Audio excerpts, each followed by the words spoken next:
যে বিজেপির অন্ধভক্তরে এডিসির মধ্যে ফিটা দেওয়া ওর তে তাইনে এখন উঠিয়া হইতাছে কিতা মুসলিম আর খ্রিস্টানরা বলে মিল্লা মহারাজারে বলে শিকন্ডি বানাইয়া বলে এই রকম হিন্দুদের উপরে অত্যাচার করে। আচ্ছা বন্ধুরা, আমার একটা কথা হও, বিজেপি করলে হিন্দু আর বিজেপি না করলে তোমরা অন্য ধর্ম, এটাই তো তারা বুঝাইতে চায় না।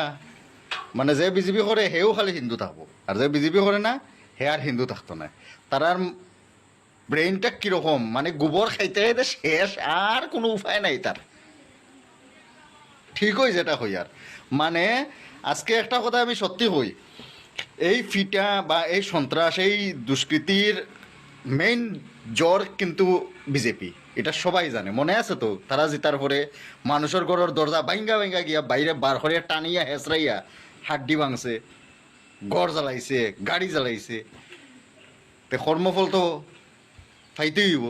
তো ওখন তারা তারা কর্মফলটা পাওয়ার দিকে ওখন তারা আবার ওই হিন্দু মুসলিম খ্রিস্টান এই বিষয় লইয়া আরম্ভ করছে। দেখতেছো তো কমেন্টটা, এটির কিতা করা দরকার। আমি তো একটা জিনিস কই, ত্রিপুরা রাজ্যে সবরে যখন চান্স দেওয়া হয়েছে, সব পার্টিরে চান্স দেওয়া হয়েছে, ত্রিপুরা মাতারও চান্স দেওয়া দরকার, যাতে ত্রিপুরাসারের মুখ্যমন্ত্রী আবার দরকার দেখুক না, সবার দেখা দরকার যে ত্রিপুরাসার মুখ্যমন্ত্রীও পারেনি ত্রিপুরা রাজ্যটারে উন্নতি করতো, 100 বার পারবো। এখানে এখন বর্তমানে বাঙালির থেকে ত্রিপুরাসার মানুষরাই বেশি শিক্ষিত, এডুকেটেড, যেটা সত্য। তারা বুঝে, উন্নয়ন বুঝে। তারা এখন গোবর বক্ত না, তারা গোবর খায় না, তারা বুঝে কিভাবে উন্নয়ন হইব, কিভাবে উন্নতি করা যায়। কিন্তু এই জিনিসটি এই গোবর খাওয়াইনারে বোঝানি যায় না।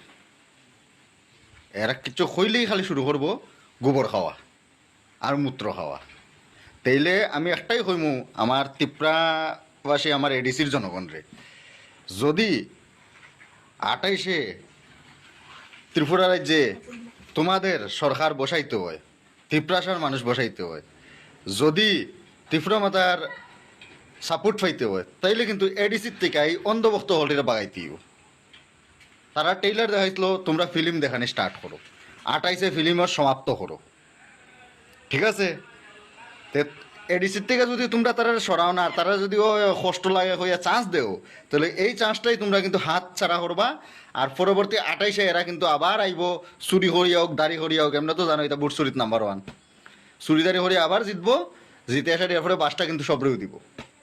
তাই আগেই হই এই অন্ধভক্ত লিডার হল রে, এডিসির থাকার কোনো অধিকার নাই। আগে এডিসির থেকে তারা বাগাও, এডিসির থেকে পাহাড় থেকে বাগাইবা, তখনই সমতল তোমাদের হাতে আইব, একটা কথা মনে রাখো, ঠিক আছে?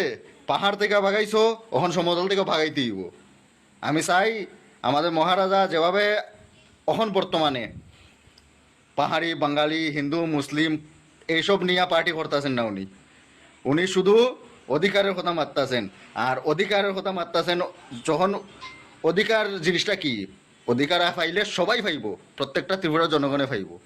তাই আমি কই প্রত্যেকটা মানুষের, বাঙালি হোক যে কোনো, মহারাজাকে সাপোর্ট করার দরকার। এখানে সাপোর্ট করা, দেখো উনি আমাদের ত্রিপুরার গর্ব। রাজ আমল থেকে যখন বাঙালিরা প্রতারিত হয়েছে না, আশা করি আমাদের মহারাজা প্রদ্যুৎ কিশোর মাণিক্যজির টাইমেও বাঙালিরা প্রতারিত হইতো না। হ্যাঁ, প্রতারিত ওর, অন্ধভক্ত প্রতারিত ওর, এটা আমি মানি। কিন্তু অন্য কোনো পার্টির মানুষ বা অন্য কোনো সাধারণ জনগণ, সাধারণ বাঙালি এখানে প্রতারিত হন না। শুনছো এমনি কোনো বাঙালি হিন্দুর বাড়িতে গিয়া মারতে না, গনি গনি তারা দেখে দিকে মারের। তারা ট্রাইবেলসের মধ্যেও মারতাছে, ফিরতাছে, বাড়ির থেকে বাগাইতেছে, যেটি বিজেপির দালালে করছে, যেটি একটু গোবর খাওয়া খাইলিছে বেশি, তারারও শুদ্ধিকরণটা করতেছে। আর যারা বেশি গোবর খায় তারা শুদ্ধ করাটার দরকার, আমি যেটা মনে করি। তোমরা কিতা হও, আর এই গোবর বক্তরে কিতা হইবা, অন্ধ বক্তরে তোমরা একটু কমেন্টে জানাইও। জয় হিন্দ, জয় ভারত, জয় ত্রিপুরা।